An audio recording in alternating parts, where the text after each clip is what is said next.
예, 안녕하십니까. 네이버랩스의 박준현입니다. 저는 이제 그 웹 서비스 그 성능 향상을 위한 그 아크스에 대해서 이제 말씀을 드리려고 합니다. 혹시 그 아크스란 거 들어보신 분 있으십니까? 손 한번 들어 주십시오. 예, 감사합니다.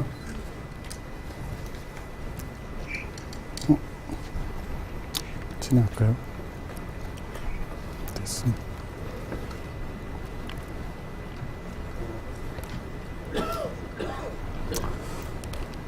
예, 아크스는 메모리 캐시 클라우드입니다.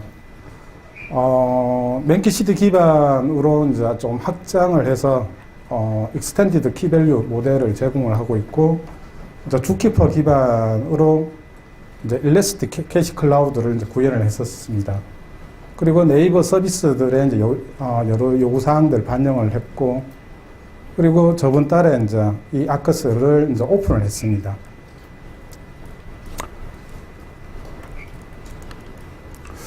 아크스를 이제 개발한 배경을 보면, 예전에, 아크스는 이제 2009년도부터 이제 개발을 해서 이제 서비스에 넣었는데, 그 이전에는 이제 대부분 이제 백엔드 쪽에 보면 그냥 응용 서버가 이제 DB만 가지고 뭔가 그 응용을 만들고 있었습니다.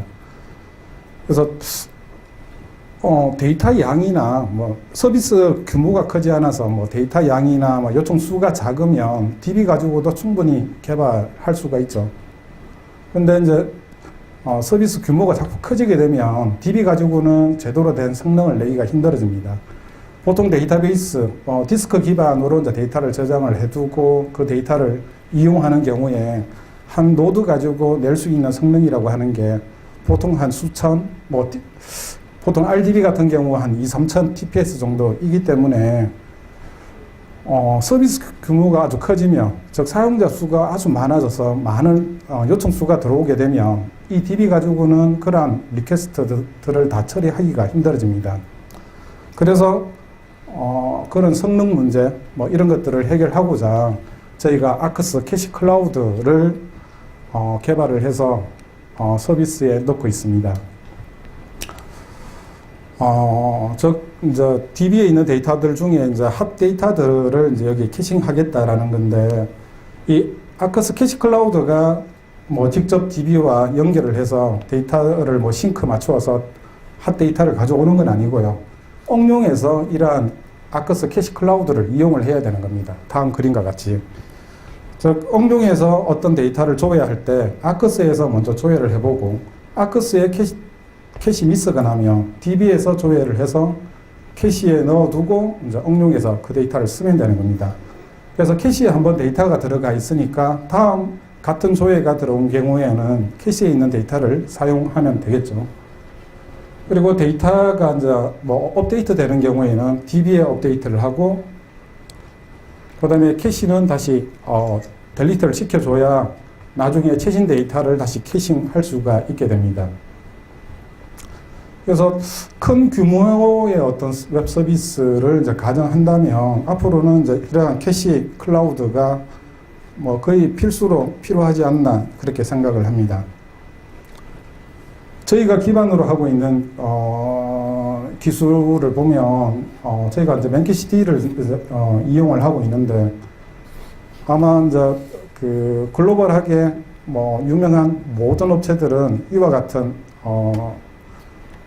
맨키시티를 이제 아마 많이 활용을 하고 있을 겁니다. 하이스피드의 그 인메모리 키밸류 스토어이고요. 키밸류 모델이다 보니까 이제 주로 제공하는 연산이 getset, 뭐 add, increment, decrement, 카스 연산, delete 뭐 이런 연산들을 제공을 합니다. 그리고 모든 오퍼레이션은 order of one에 수행될 수 있게끔 구현이 되어 있고요.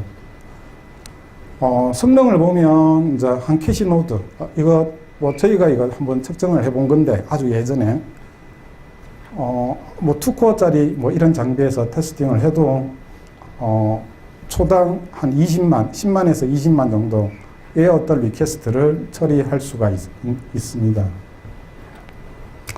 그래서 저희가 이런 맨키시티를 이제 좀 더 확장을 해서 저희 용도에 맞춰서 용도에 맞추어서 새로 개발을 해서 이제 쓰고 있고요. 그 다음에 주키퍼는, 주키퍼도 아마 많이 알려져 있는 솔루션인데, highly available 하고 reliable한 그 데이터 스토어입니다. 데이터들은 이제 디렉토리 구조로 이제 데이터들을 저장을 하고요. 이게 이제 내부적으로 이제 뭐 3카피, 5카피 뭐 이렇게 복제해서 데이터들을 보관을 하고 있고 싱크로너스하게 레플리케이션 시켜서 데이터들을 안전하게 보관을 하고 있습니다. 그래서 이러한 주키퍼는 주로 이제 분산 애플리케이션에서 어떤 코디네이션 작업을 할 때, 뭐 서비스 디스커버리, 뭐 다이나믹 컨피규레이션 매니지먼트, 뭐 이런 작업들을 할 때 이러한 주키퍼를 주로 이용을 하게 됩니다. 저희도 이제 아커스에서는 이제 클라우드에 있는 캐시 노드 리스트 매니지먼트 할 때 이러한 주키퍼를 이용을 해서 클라우드를 관리합니다. 그래서 아커스 구조를 보면 크게 이제 클라이언트 부분이 있고요. 그 다음에 서버 부분이 있습니다. 그 다음에 그 사이에 이제 그 어드민 부분, 주키퍼로 이제 구현되어 있는 어드민 부분, 3카피로 구성을 해서 한 그림이고요. 서버가 이제 자신의 어떤 정보를 등록을 하면 클라이언트가 이 정보를 가지고 가서 이제 직접 다이렉트리 서버에 연결을 해서 그 리퀘스트 던지고 리스판스를 받게 됩니다. 그리고 뒤에 그 캐시 서버 쪽을 이제 모니터링하는 허블이 있는 상태입니다. 그래서 오늘 이제 계속 소개해 드릴 내용은 이제 이 주키퍼를 가지고 이제 어떻게 클라우드 매니저 하는지에 대한 간략한 소개. 그 다음에 클라이언트에서 데이터들을 이제 이 클라우드 내에 있는 여러 노드들에 분산을 시켜야 되는데 어떻게 분산을 시키는지. 그 다음에 저희가 이제 확장했다라고 하는 그 기능, 맨키시티의 그 확장 기능이 어떤 것들이 있는지. 그 다음에 클라이언트에 대한 이제 간단한 소개. 그 다음에 오픈소스에 대한 이야기. 이런 순서로 이제 진행을 하겠습니다. 클라우드를 관리하기 위해서는 가장 기본적으로 이제 클라우드 그 식별자가 하나 있어야 됩니다. 저희가 이제 내부적으로 네이버 내부에서 이제 클라우드 서비스를 하다 보니까 그 클라우드 식별자를 그 서비스 코드라는 이름으로 이제 쓰고 있습니다. 조금 혼돈이 되죠. 그냥 실제 사용자가 쓰는 서비스가 아니고 아커스 서비스의 서비스 코드입니다. 결국은 이제 클라우드 네임입니다. N개의 클라우드를 이제 서비스를 할 때 이제 어떤 클라우드인지를 나타내는 클라우드 네임입니다. 이게 이제 기본적으로 있어야 되고요. 그 다음에 주키퍼 내에 이제 데이터들을 이제 디렉토리 구조로 이제 관리한다라고 했는데 저희는 다음과 같이 디렉토리 구조로 이제 관리를 하고 있습니다. 보면 상단에 캐시 서버 매핑이 있는데 여기에는 이제 각 캐시 노드의 IP 포트에 해당되는 그 서비스 코드를 이제 매핑을 시켜놨습니다. 그래서 이 노드는 이 서비스 코드에 해당되는 클라우드를 이제 서비스하는 캐시 노드이다. 라는 정보인 거죠. 그러면 이제 이 서버가 구동을 할 때 이 정보를 참조를 해서 그 다음에 캐시 리스트에 자기의 어떤 정보를 추가를 하게 됩니다. 조금 이제 그림상 좀 차이가 있는 부분은 여기 뭔가 이제 색깔이 칠해져 있는 부분은 주키퍼 노드들에서 그 퍼머넌트한 노드이고요. 즉 주키퍼에 이제 영속적으로 계속 존재하는 노드이고요. 서버가 이제 여기에 이제 캐시 리스트 밑에 자기가 다는 이 노드는 이제 이피머럴 노드입니다.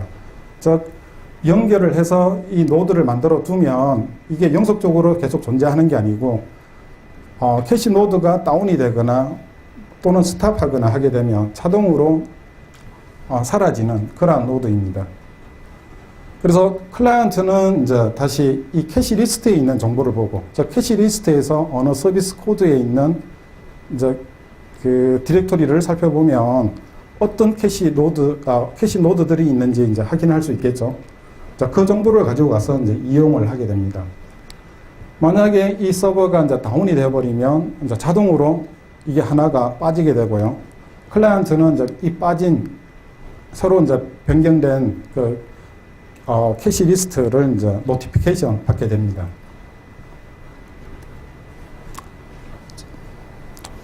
저 클라이언트는 이제 아까 디렉토리 구조에서 이제 캐시 리스트를 참조해서 특정 서비스 코드의 그 노드 리스트 정보를 얻어와서 그걸 바탕으로 이제 실제 캐시 노드에 접근을 하게 되고요.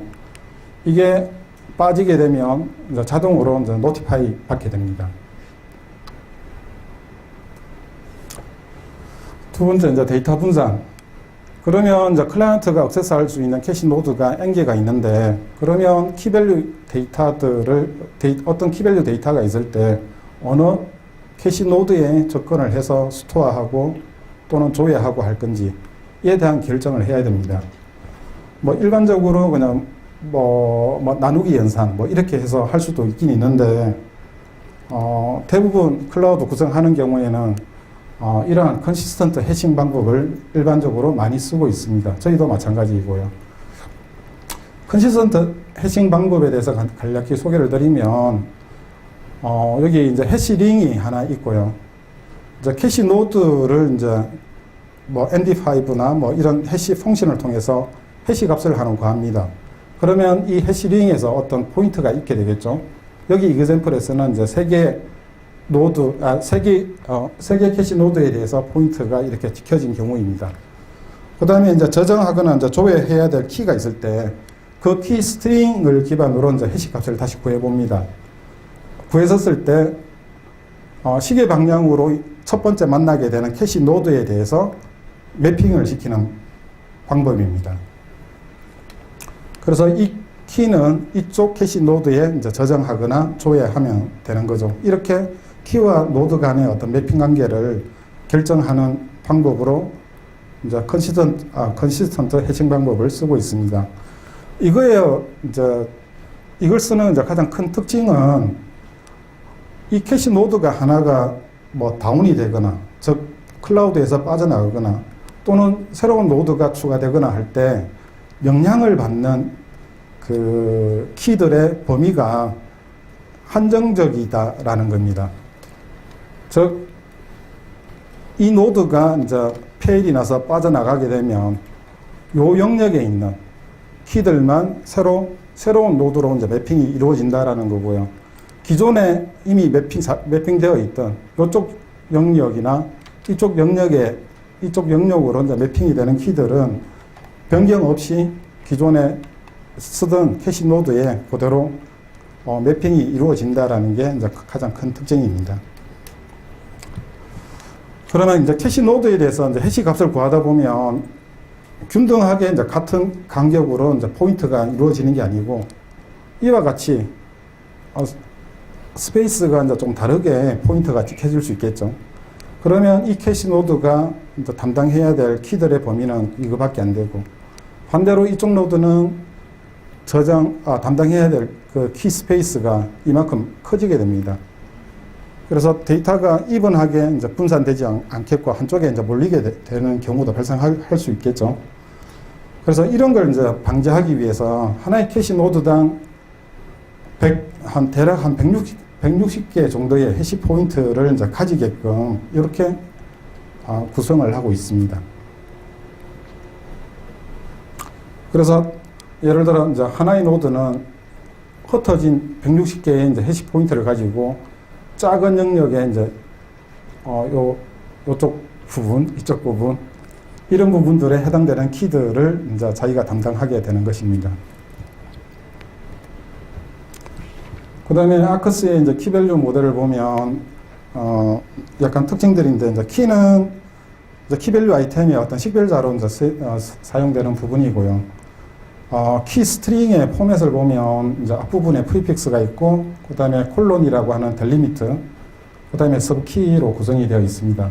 이 전체가 맥스 250자이고요. 프리픽스는 키들을 이제 그룹화해서 이제 관리하기 위한 용도입니다. 그리고 이제 프리픽스 단위로 이제 저희가 아크스에서는 그 델리트하거나, 즉 프리픽스에 있는 모든 키들을 한꺼번에 델리트하거나 또는 프리픽스 단위로 어떤 스탯 정보 확인을 할 수가 있고요. 아직 조회하는 기능은 아직 없습니다.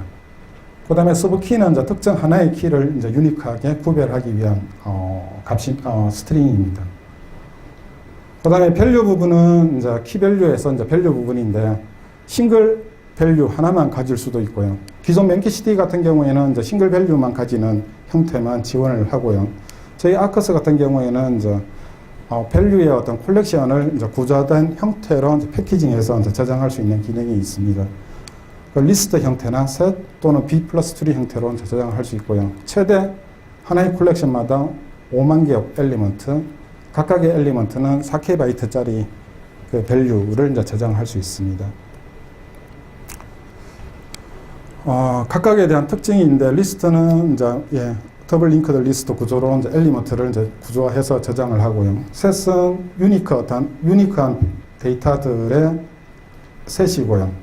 이 셋 콜렉션은 주로 이제 서비스에서 그 SNS에서 이제 친구 정보나 구독 정보 이런 것들을 저장할 때 주로 사용하는 콜렉션입니다. 그 다음에 B 플러스 트리는 B 플러스 키 기준으로 이제 정렬이 되어 있는 어떤 데이터들의 셋 콜렉션입니다. 그래서 엘리먼트 구조를 보면 B 플러스 트리에 이제 들어가는 엘리먼트의 구조를 보면 B 키하고 밸류는 기본적으로 있어야 되고요. 그 외에 이제 그 외에 이제 저희가 옵셔널하게 엘리먼트 플래그라고 하는 게 이제 들어가 있습니다. 이제 지원하는 데이터 타입은 뭐 8바이트 인티저이거나 이제 베리어블 랭스의 이제 바이트 어레이, 엘리먼트 플래그 같은 경우에도 이제 베리어블 랭스 바이트 어레이를 이제 지원을 하고 있습니다. 그 다음에 이제 이 B키를 가지고 할 수 있는 연산들을 보면, B키 기반의 어떤 렌지 스캔, 그리고 그 렌지에서 이 플래그에 대한 필터링을 해서 어떤 엘리먼트를 실제 가져올 건지 필터링 할 수가 있고요. 만족하는 어떤 엘리먼트가 있을 때 그 중에 옵셋만큼 스킵하고 그 다음에 카운트 개수만큼 가져올 수 있는 기능. 아마 이제 데이터베이스 사용해 보신 분이면 이제 대충 감이 올 건데 저희가 이제 사내 요구사항을 분석을 하다 보니까 그 RDB의 이제 인덱스 기능 이런 게 사실 그 좀 많이 요구가 되어서 이러한 비추리 콜렉션을 지원을 하게 된 거고요. 마땅히 비추리에 대한 이제 추상화된 어떤 데이터 스트럭처 그 네임을 따로 정하기가 좀 곤란을 해서 비추리라고 하는 이 이름을 바깥으로 그대로 노출을 시킨 거였습니다. 그래서 비추리 콜렉션을 이제 지원을 하고 있고요.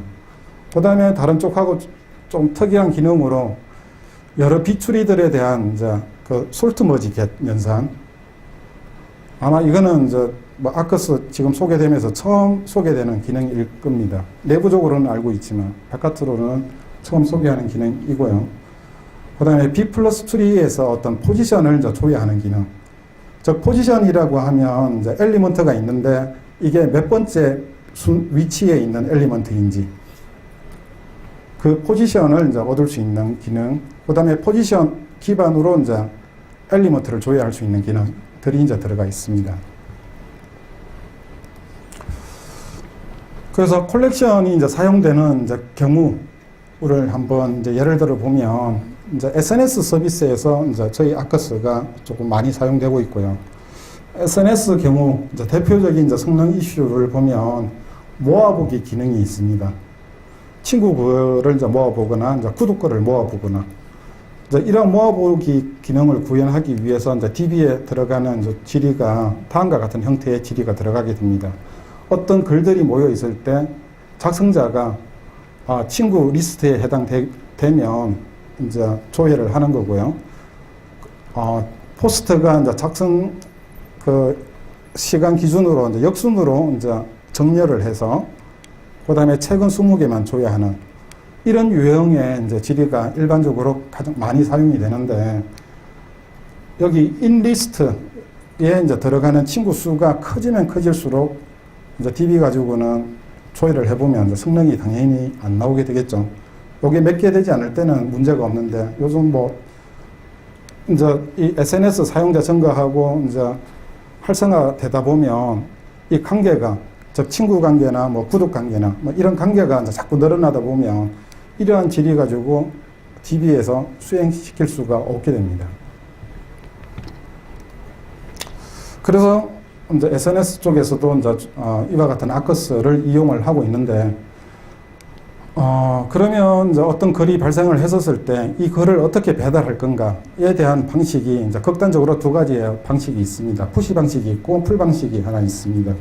푸시 방식은 사용자별 인박스 캐시를 하나 두는 방식이고요. 그 다음에 어떤 사용자가 포스트를 하나 작성을 하면 모든 친구의 인박스에 푸시 델리버리 해주는 방식입니다. 그래서 친구 수만큼 이제 푸시가 일어나게 되겠죠. 근데 친구 수가 뭐 수백, 뭐 수천 정도이면 크게 문제되지 않는데 또, 뭐 10만, 몇십만, 몇백만 아주 많은 경우에는 천만 단위까지도 외부에는 있는 걸로 봤었습니다. 그래서 이런 푸시 방식이 간단하지만 이제 항상 푸시 방식으로 모든 걸 다 해결할 수는 없고요. 또 그 반대의 방식으로 이제 풀 방식이 있습니다. 풀 방식은 사용자마다 이제 아웃박스 캐시를 하나 두는 거고요. 포스트를 작성을 하면 자신의 그냥 아웃박스에만 이제 넣어 두는 겁니다. 그리고 이제 조회할 때는 이제 반대로 모든 친구의 아웃박스를 조회해서 솔트 머지해서 결과를 가져와야 되겠죠. 이런 작업을 잘 할 수 있게끔 하기 위해서 저희가 이제 아커스에 이제 B 플러스 솔트 머지 겟이라고 하는 기능을 넣었었습니다. 그래서 서비스마다 이 방식, 저 방식 사용할 수 있는데 대체로 보면 이제 하이브리드 방식이나 그거에 또 다른 어떤 베리에이션 방식으로 구현을 하고 있습니다.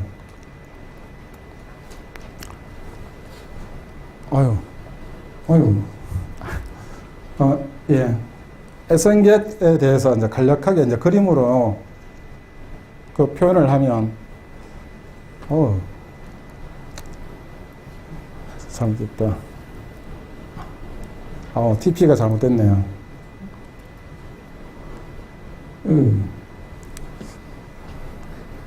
여기 이제 그 비추리 컬렉션이 이제 3개가 있습니다.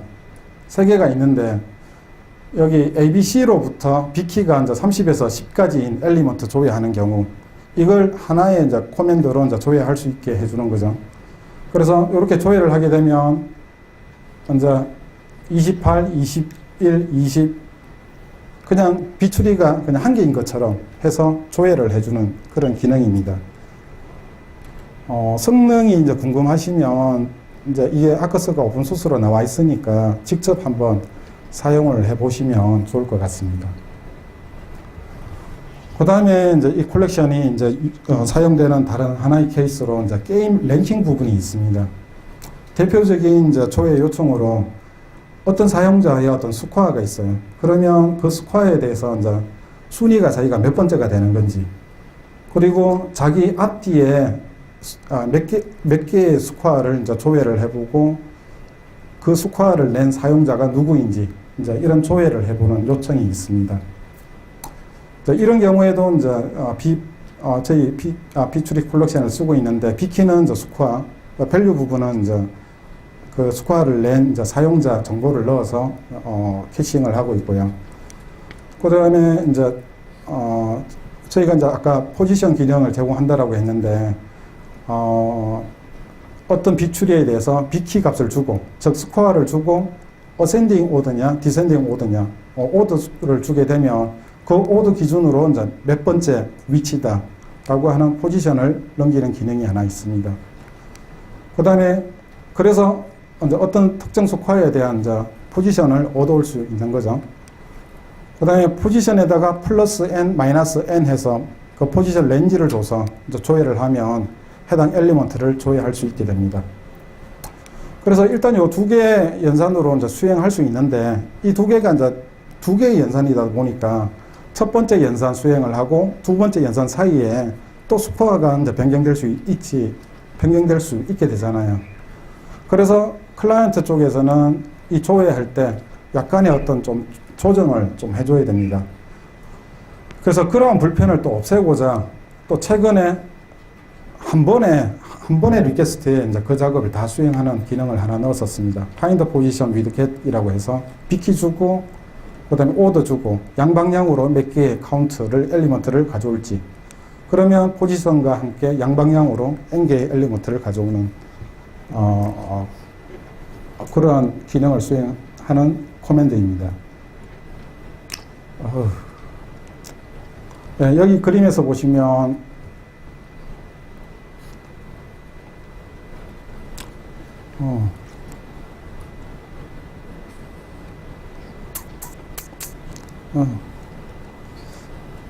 죄송하지만 이 발표 자료가 조금 잘못됐네요. 나중에 그 슬라이드 올릴 때는 제대로 된 거 올려놓도록 하겠습니다.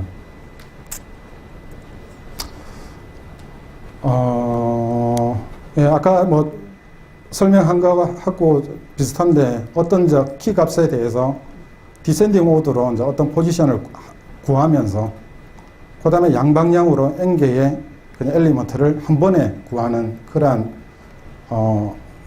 그 연산입니다. 아직 이제 릴리즈 되지는 않은 상태이고요. 이제 조만간 이제 릴리즈 할 예정입니다. 그 다음에 저희 그 캐시 서버 내에 이제 메모리 올로케이터가 있는데 기존에 맨캐시디는 슬랩 올로케이터만 사용을 하고 있습니다. 저희가 이제 콜렉션 기능을 넣다 보니까 아주 작은 사이즈의 어떤 메모리들을 이제 올로케이터 풀이해야 될 요구가 많았었고, 그때 이제 프래그멘테이션 문제, 메모리 재사용 문제, 이런 부분을 좀 더 효율적으로 처리하고자 이제 베리어블 랭스 슬롯 매니지먼트 기반으로 이제 구현된 스몰 메모리 올로케이터를 저희가 따로 구현을 해서 쓰고 있고요. 그래서 메모리 재사용 문제나 프래그멘테이션 부분을 많이 줄여놓은 상태입니다. 그 다음에 키밸류마다 이제 그 익스파이어 타임이 있습니다. 저 캐시에 들어가서 언제 시간이 지나면 자동으로 익스파이어 되어서 없어지는. 근데 이제 캐시 서버 내에서 이제 익스파이어 된 거 찾아서 이제 제거를 해야 되는데, 그 제거하는 시점이 이제 새로운 그 데이터 저장 요청이 와서 새로운 메모리가 필요할 때, 그때 LRU를 뒤져서 익스파이어 된 거 찾아서 이제 제거를 하게 됩니다. 근데 이제 기존의 방식에서는, 기존의 그 맨캐시디는 보면 LRU 리스트의 테일에 위치한 n개만 검사를 해서 이게 익스파이어 됐는지 보고, 익스파이어 됐으면 그 메모리를 리클레임 시켜서 이제 재사용을 하게 됩니다. 근데 보면 이제 LRU 상위 부분에 사실 익스파이어 된 아이템이 실제 존재하더라도 이런 아이템들은 이제 제거되지 않고 계속 남아 있을 수가 있고요. 그래서 오히려 메모리가 부족하다 보면 LRU 테일에 있는 저 밸리드한 아이템이 이제 쫓겨나가는 경우가 발생을 하게 됩니다. 그 다음에 이러한 이제 익스파이어 아이템들이 실제 메모리에 많이 차지하고 있다 보면 실제 밸리드 아이템들이 차지하는 메모리 용량이 얼마 되는지 정확하게 확인하기도 조금 어렵고요. 그래서 저희가 테일에 위치한 n개 아이템 외에도 LRU를 이제 점진적으로 계속 트래버스 해가면서 그 익스파이어 된 거 리클레임 시키도록 하는 기능을 넣었었습니다. 그래서 메모리 효율성을 증가시켰고요.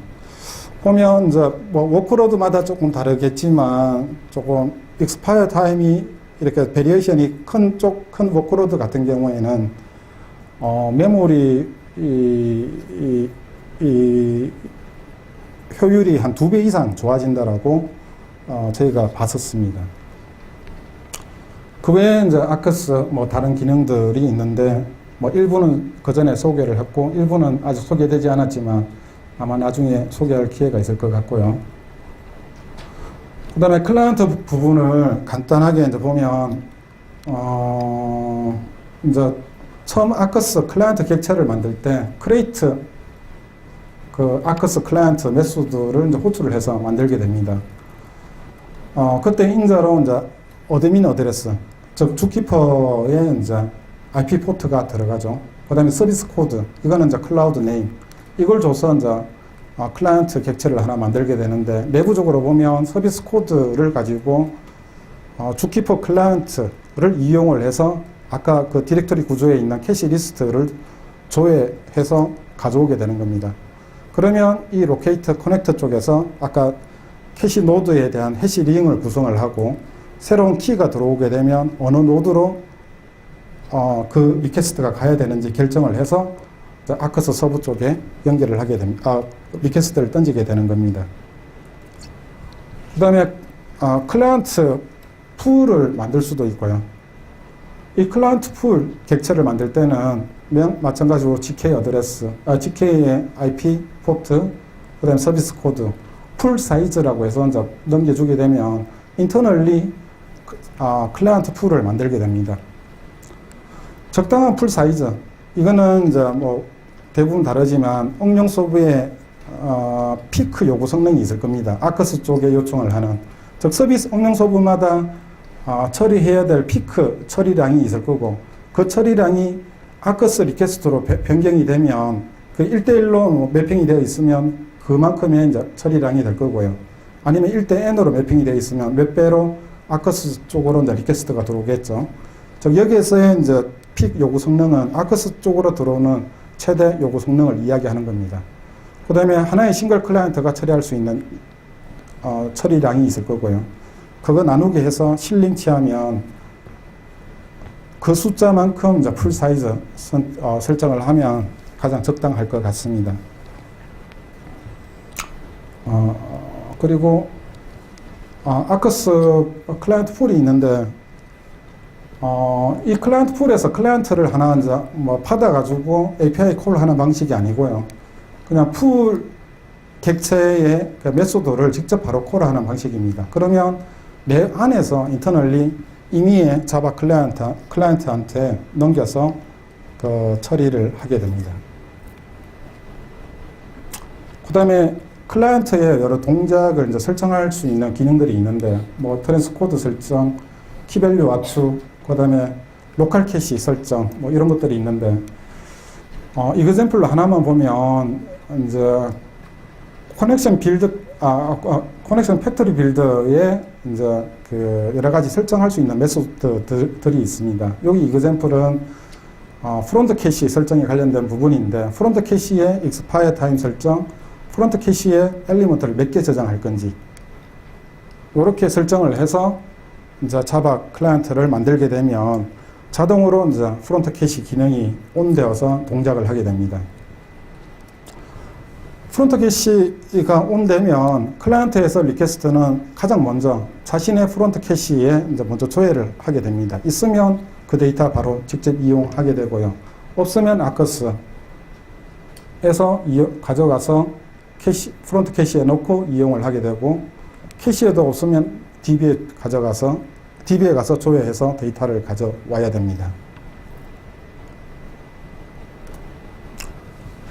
예, 지금까지가 이제 아크스에 대한 기본적인 기술에 대한 기본적인 소개이고, 그 다음에 오픈소스에 대해서 이제 말씀을 드리겠습니다. 아크스는 이제 저번 달 5월 15일에 이제 오픈을 했습니다. GitHub에 이제 오픈을 했고요. 아파치 2.0으로 오픈을 했습니다. 지원하는 OS는 이제 리눅스, 여기 요런 그 64비트 리눅스 환경만 현재 지원을 하고 있고요. 주요 이제 코드 리파지토리를 보면 아크스 메인 리파지토리, 그 다음에 아크스 서버 쪽, 클라이언트 자바와 C, 그 다음에 주키퍼 쪽, 그 다음에 모니터링 하는 허블이 있습니다. 메인 리파지토리를 보면, 이 메인 리파지토리를 받아가지고, 여기 밑에 이제, 리드미 파일이 있는데, 리드미 파일에 따라서 설치하고, 빌드하고, 배포하고, 스타트하고 하는 것까지 설명이 나와 있습니다. 그래서 그 순서대로 그대로 따라서 해보시면 아마 아크스 클라우드를 하나 구성해서 사용해 보실 수 있을 겁니다. 그리고 여기 와치하고 뭐 스타가 있는데, 와치 하게 되면 저 리파지토리에 어떤 변경이 있으면 아마 여러분들 내일로 변경을 보게 될 거고요. 여기 스타는 그게 이제 북마크 해두는 그런 정도의 기능입니다. 그 다음에 허블 설치해서 이제 웹에서 이제 모니터링을 해보면 서비스 코드의 특정 노드에 대해서 이제 시스템 리소스, CPU나 메모리, 뭐 네트워크, 디스크, 시스템 리소스 정보와 아크스 통계 정보, 아크스 스탯, 그 다음에 프리픽스에 대한 스탯을 이제 여러분들이 보실 수 있고요.